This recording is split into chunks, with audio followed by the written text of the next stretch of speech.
Hello，大家好，在本周三的全面战争三国开发商 CA 就放出了游戏首部历史模式的战斗演示。我们知道，在全面战争三国这款游戏当中呢，它本身就有两种模式，一种是更加倾向于三国演义，类似于全战战锤系列玩法的演义模式。另一种呢，就是更加倾向于三国志，并类似于传统历史题材全战系列玩法的历史模式。具体的战斗则是官方使用的公孙瓚部队与马超的部队在一个资源产地据点地图进行了一场战斗。在这场战斗当中呢，官方在演示游戏的战斗玩法的同时呢，也展示了游戏的演绎模式与历史模式的区别。简单来说呢，就是历史模式中将领的战斗能力偏弱，在战场上是与护卫队一起战斗，也没有特殊的技能。同时呢，在这种模式中，部队的体力也偏少，很容易出现疲惫状态。当然，从整体上看呢，这场战斗依然是原汁原味的全战系列玩法。官方在这其中使用的战斗策略呢，也非常有意思。我想呢，也非常值得一些可能新手玩家的学习。对于这部视频呢，我也做了中文字幕处理，依然是简要翻译。对于其中有疑问的人名，我都打了问号。能力有限，不足之处还望大家见谅。那好了，那咱接下来就直接看这部中文字幕视频吧。Welcome to this record mode Let's Play for Total War 3 Kingdoms. This video will highlight some of the differences between the two game modes, Records and Romance, which you choose from at the start of a campaign. We're going to jump into the Records mode campaign, playing as Gongsun Zan, and we're 150 turns in. Quite a lot has gone on since the breakup of the coalition, so before we get stuck into the battle, let's have a look and see what we've achieved so far. It's autumn in the year 220 CE, 30 years since the Han lost its grip. We're making a healthy profit from our trade agreements and vassals, and because we have a non-aggression pact with Liu Bei, we don't need to spend it all on securing our borders, which has allowed us to save up some cash. We'll need this cash in our supply when we start making our power plays for Emperor. Now, let's look at our vassals. First, the Duchy of Song, previously Yuan Shao, has been our vassal for a while and is now weak since his death and his son is yet to come of age. We've expanded and surrounded this territory, making up the north of China, using the Yellow River as a border between us and Liu Bei, who now claims his lands as the Kingdom of Shu Han. Our other vassal is Han Chong, who recently pledged his allegiance to us after a short war which forced him to bend the knee. If we head down to the campaign map, we can see Gongsun Zan on the border of our territory neighbouring Ma Chao, son of the now deceased Ma Teng. We are within touching distance of the toolmaker resource of Anding, our first target, though Ma Chao's forces lie in wait, ready to reinforce. This battle will be tough, but we can take it, especially considering the characters we have in our force and the ancillaries they bring to the fold. Problems need an iron will. Gongsun Zan wields the strategies of the warring states, gifting his entire army guerrilla deployment. This will allow us to rush in on the garrison army, avoiding some of the tower fire on our approach. Next we need to equip the stone archer to our strategist, Jiang Wudai. This will give 10% extra ammunition to all the archers in our army, giving a slew of extra bolts for our repeater crossbowmen, which could prove crucial to our victory. Let's make our move toward the resource. Do not yield! Be unrelenting! We can see that the garrison force numbers at around 960, though their ranks are made up of mainly militia. They should be relatively easy for us to crush. Ma Chao, however, has much higher tier units, as well as being a more than capable warrior himself, so we will need to prepare for his reinforcements. Let's jump right into the battle. First things first, let's take a look at the map. This battle will take place in a toolmaker resource map, one of the many different types of resource maps in Total War 3 Kingdoms, all featuring unique geography. We can see they also have arrow towers at the entry points to the town, so we'll need to get through those gates as quickly as possible. Now to our army. We have a well-balanced force here with 2 units of axe bands, providing good flanking ability, and 4 Jian sword guards, who will act as our front line for Zhao Yun's retinue. Gongsun Zan himself brings our shock cavalry, as well as 3 units of G infantry, which will help us take down Ma Chao's unique cavalry. Our strategist, Jiang Wudai, has brought 2 units of archers, 2 units of repeater crossbowmen, and 2 white horse fellows, skirmisher cavalry unique to Gongsun Zan's faction. Gongsun Zan himself was known far and wide for his white horses, which famously kept the Mongols from attacking the north. Taking a closer look at the horsemen in his retinue, we can see that they all ride these famous white horses into battle. So here we are on the battlefield, and we can see that a storm has fallen on this toolmaker resource. Straight ahead of us we have these arrow towers, which will be our entry for our main forces. In the centre of the map, we have a capture point. This will provide a huge morale boost to our forces if we take it, so the enemy will try to defend this. First things first, we're going to move Gonzan and the rest of our cavalry to that right flank. They're going to try and flank round this right side so we can break in as quickly as we can. We're going to get our axe band men and put them on the left side to spread that enemy force a bit thinner. And we're going to get the bulk of our forces and put them facing towards this central tower, utilising our guerrilla deployment here, which is available from the ancillary we have equipped on Gonzan, and moving our whole army within touching distance of the enemy. Every minute's going to be key here. We've got our axe band men fighting on that left flank, and we're going to charge our cavalry as fast as they can into that swordsman unit there. As you can see, everyone's in walk mode. That's on by default for me, and that's just so that we can save stamina for fighting, as the units will be less effective the more tired they are, and this has much more of an impact on records mode. As you can see, the range of fire for these repeater crossbowmen is much shorter, so we're going to move them up on the hill here to get a bit of a flank, and so they can shoot into the side of these units that are defending this tower. So we're going to get our axe bandmen charging on that left flank and get our swordsmen charging through the middle. Simultaneously, obviously our cavalry are now hitting this right flank and are going to melt right through those sword militia.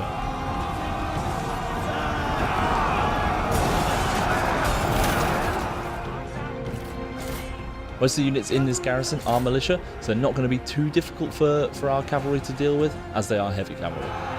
Will you stun them with your handsome looks? Will you dumbfound them with your razor wit? And obviously our axe bandmen are now making a charge, as our swordsmen have in the middle. And these guys are really going to have it in for them because they are outnumbered. Really what they're doing is just trying to distract the enemy. Obviously with our shorter range of fire, we've got our repeater crossbowmen on the right flank, and we're actually going to stop our heavy crossbowmen from fighting as they have a longer range. That will be much more useful later in the battle. So our cavalry have managed to defeat the 2 units of swordsmen and just have 1 unit of saber cavalry, which are going to be really easy for them to kill. So we're going to get our main bulk of cavalry on the right side, and we're actually going to get our White Horse fellows, who are really good in melee, to attack on this left hand side. Obviously they're unique to Gonzan, so we're going to utilise them in every way we can. Gonzan going in, wiping out that saber cavalry nice and quickly. As we mentioned, speed is going to be key for victory here. To battle! Come on! Surely you can do better! I dearly hope your blade is sharper than your wit. Attend! Look! The enemy run! Craven! So as you can see, our repeater crossbowmen are doing some great damage on that front flank, and we've managed to break through as they are retreating. So we'll move the rest of our forces through to destroy that last unit of swordsmen in the middle there. So our infantry are doing some great impact there. As you can see, our White Horse fellows have actually done a lot of damage to that cavalry unit, really outmatching them. And we're starting to break through now, and we'll be able to kind of form up whatever defense we decide to choose.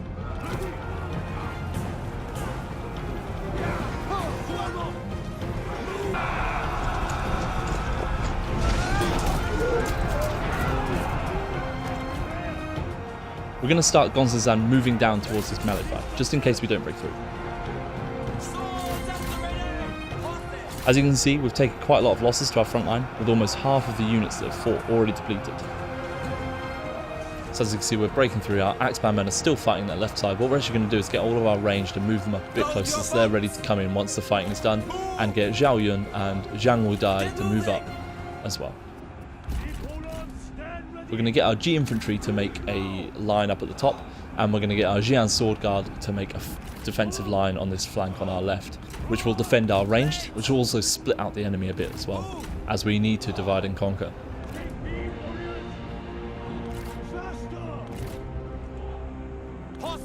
We're going to move our ranged units into the settlement now, so they can begin firing and line up our men on this left side. Get moving! March, warriors! Let's get our archers moving into the settlement to join the rest of our units, who are now lining up and taking their defensive positions, ensuring we have secure flanks. Swords! Swords drawn! Attend, swordsmen! Blades prepare! Swords sharpened! Gonzan and the rest of our cavalry are walking to the back of our defence here, ensuring they regain some energy. Being in walk mode doesn't recover as quickly as standing still, but will improve it slightly. Now what we're going to do actually here is get our White Horse fellows and move them up round and try and get a flank on the infantry that are coming in with Ma Chao's army. We are also going to put our G infantry into spear wall formation and our Jian sword guard into shield wall formation. This enemy swordsman unit you can see here is a currently known bug. All of the exits around them are blocked, so they can't work out where to run. We have notified Dev of this bug, so let's just put them out of their misery here.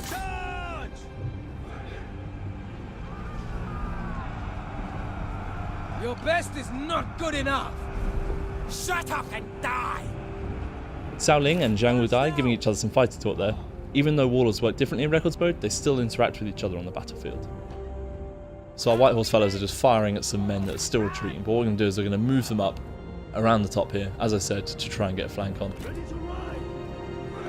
As we can see here, Gongsun Zan is very tired. He's had his fair share of fighting already today, but he's not done yet. So we're going to stop them moving and get them to recover some energy. Now the unit has rallied and the AI is pulling it back to regroup with other units. We can reform our line into shield wall formation, and we've got the nice little bit of a rock face which is defending the centre between these two lines of infantry we've got set up. We can now see the infantry are starting to make their way through up the top of the map if you look at the top of the screen, and we'll move our range a little bit closer and see what they can do. Obviously the axe bandmen are taking a lot of losses and we can't really get to them, so they are a bit of a lost cause. What we're going to do is we're going to get our ranged units to give a bit of supporting fire. To battle! And now these White Horse fellas are starting to take a bit of damage, so what we're going to do is put them in loose formation, which is obviously going to reduce the amount of damage they take and hopefully mean they can get a bit of a charge onto those heavy crossbowmen which are stuck at the back. Now, Gongsun Zan and his cavalry, they're now very tired, so they're getting there. They're getting on the road to recovery. We'll just keep an eye on them and we'll use them momentarily. These axe bandmen do a great job at defending that corner. The cavalry is still recovering, and the more we wait, the more impactful they will be when we find our moment to use them. The rest of our forces are in a good position, but that's only because our White Horse fellows have drawn all the ranged fire away. We will need to start moving up soon. Our men flee the battlefield. It's really not looking good for these fellows.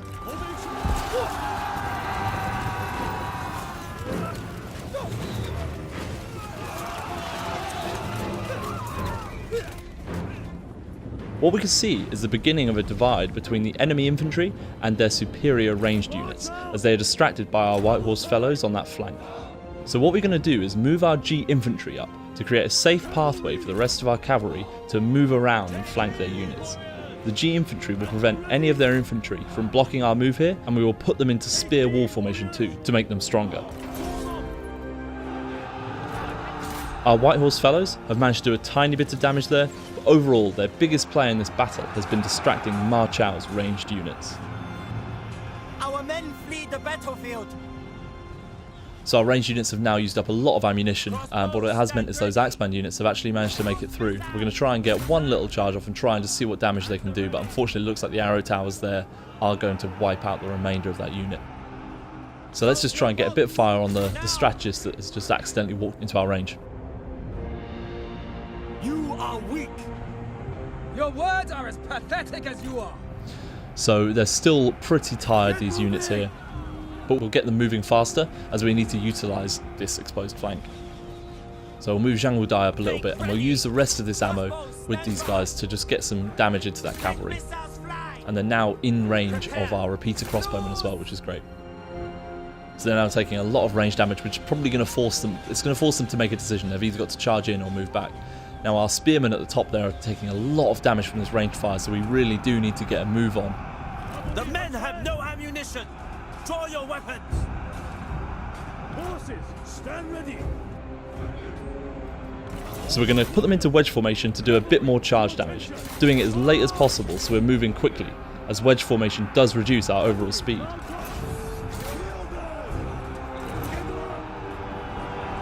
Do you wear red to hide the bleeding? No, to hide the bloodstains of my foes. So this is perfect. This takes out such a huge advantage for them. As you can see, one of their units, they've got such great range on them. One unit has already used all of its ammo, destroying some of our units. Both ready. The enemy run. Craven. We're actually going to move the rest of our units up, and we'll also put them in guard mode momentarily so they stop chasing any other units.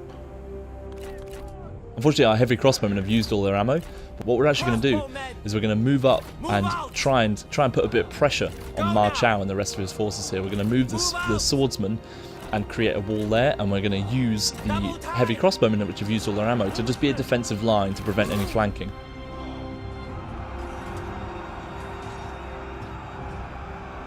And we're actually going to take a look and see who's got the most energy here. So I think it's, Gonzagzan and Zhao Yun, and let our other guys rest and just regain some stamina before we go in for more charges, because if not, they're just not going to be as effective in battle. While these two just mop up that. They're again, heavy cavalry, so should be fine on these heavy crossbowmen. It is fun to watch you improve. Focus your efforts on the enemy, perhaps. The time has come. Take heed, warriors. Hold Our steady. men are running. The spineless cowards.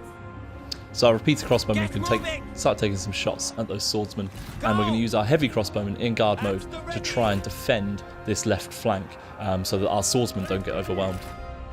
Zhao Yun and Gonzagzan have managed to wipe out that remaining heavy crossbowman unit, meaning they no longer have any range left, which is obviously really great for us, as they were some of the stronger units for us to deal with.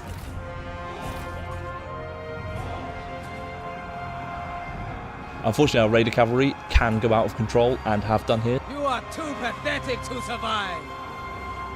I will crush you for this insult. And they are just charging towards the nearest enemy, which happens to be the swordsman, which isn't the worst engagement, but obviously we'd much rather keep our men in file, really. Look, the enemy run. Craven, quarrels. March now. Our repeater crossbowmen are actually out of range at the moment. What we're going to do is we're going to move everyone back into this shield wall formation and just push forward so we can try and get in range of Ma Chao and his generals there. So we're just going to take this capture point, so we're not taking any unnecessary range fire.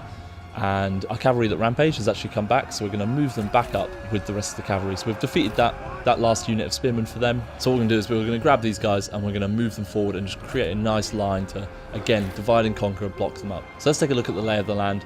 We've got a lot of fighting up at the top, but we still have very secure flanks, which is great for us, and we're starting to box them towards where they wanted to go initially and use that to our advantage.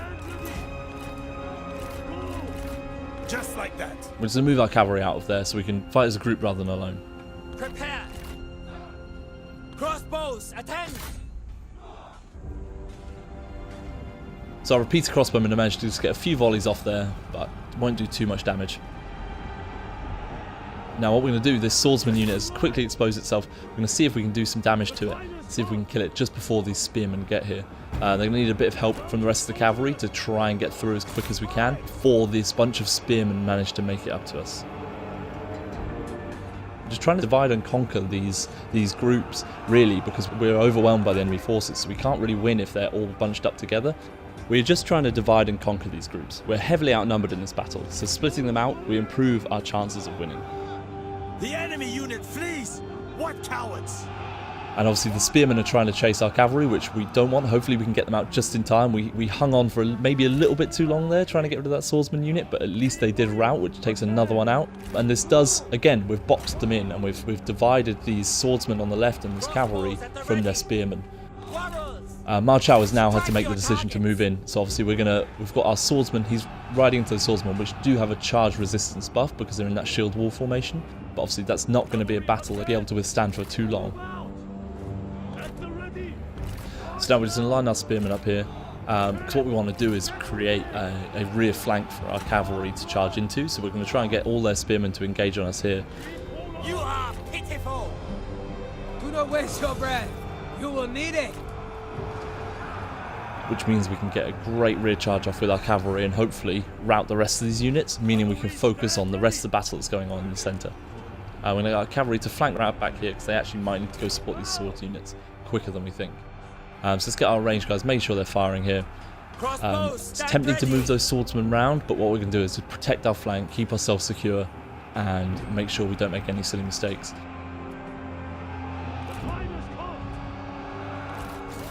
So Gonzagzan here, obviously leader of the White Horses, is going to lead the charge here into the rear of these spearmen. Crossbows, stand by. You have improved in my estimations. here he goes. Great rear charge. None of them turned round, which is great for us. Meaning, obviously we're going for a bit of a hammer and anvil technique here. The enemy warriors are running. Using this heavy cavalry to try and rout the units. One of them is gone, 3 left, but obviously our men are starting to waver themselves. So we actually need to be quick around this situation. Their cavalry, another charge. Obviously they're in shield wall formation, which gives them a bit of charge resistance. So hopefully those guys aren't dead. Let's go for our second charge. We're going to go for a great, hopefully another rear charge and clear out the rest of those units. But unfortunately it looks like they've actually managed to turn around just in time, because that has done tremendous damage to both of our units. Take care you are not trampled on the hoof. Yep, we've been outplayed there. Our warriors run.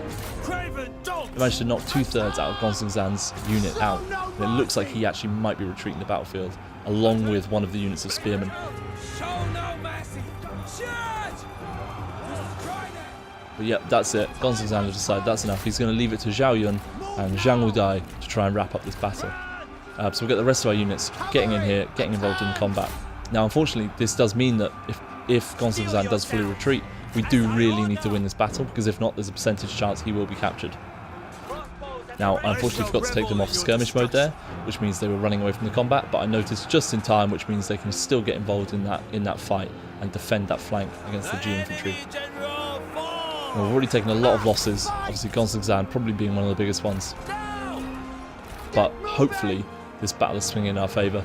As you can see, it's still relatively even at the bottom, so we're going to have to pick and choose these battles where we can, but it looks like they're in our hand. We've still got some ranged left. We've still got this cavalry left. A lot of their cavalry are bogged up in that fight there, which they had to take as they were taking ranged fire. But this has put ourselves in a great situation, getting one final flank off on those swords units. And we're actually going to push up to this victory point, which will mean that we'll get a morale boost. And hopefully that would be enough to cause a chain rout. The enemy aren't looking in a great position now. The balance of power is creeping up in our favour. We're going to get a charge off on these sword units. We can see that Ma Chao and Cao Ling are now starting to waver. They have unprotected flanks, and we are now starting to take the capture point. The enemy warriors are running.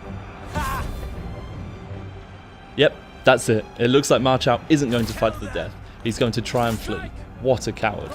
But of course, that's not what we want here. We need to take his life. The battle may be won, but we need to get him down.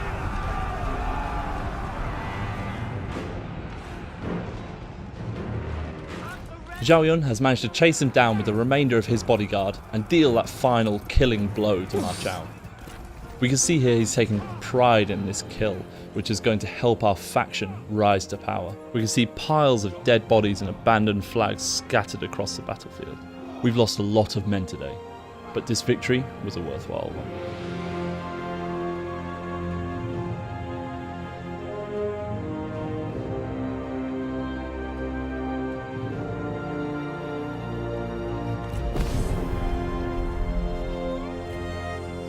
They are surplus, nothing more. Here we have the post-battle screen, and we can see the losses we took. It was a Pyrrhic victory, but a worthy one, as it starts our power plays to becoming Emperor. Obviously Ma Chao's forces were absolutely decimated, and only a small force managed to escape. Everybody weighed in and got some kills, even Zhang Wudai wrapping some up at the end, even though he had a very supportive role throughout the battle. Looking closer at Ma Chao's army, we can see that him and all of his generals fell, which was our main aim.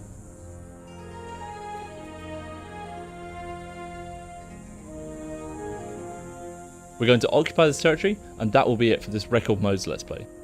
It shows potential. And wisdom will follow.